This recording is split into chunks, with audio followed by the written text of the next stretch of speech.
Got a new smartwatch? Pairing it with your phone is the first step to unlocking all its features. In this video, I'll show you how to pair your Garmin Tactix 8 quickly and easily. First, download the Garmin Connect app from the App Gallery, Google Play Store, or App Store and install it.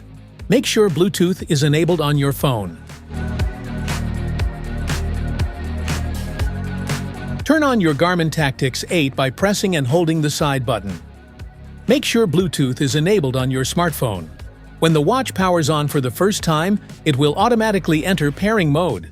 Select your preferred language, then tap the check mark on the screen to start pairing. Scan the QR code displayed on your Garmin Tactix 8 using your phone's camera.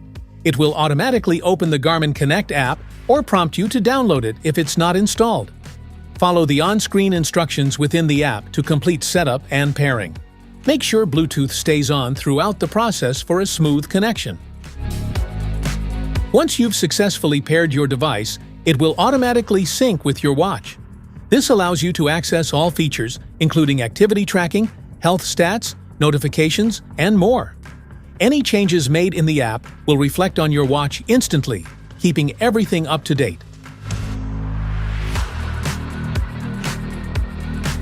And that's it! Your Garmin Tactix 8 is now paired and ready to go. If you found this guide helpful, don't forget to like, share, and subscribe for more quick tips. Thanks for watching.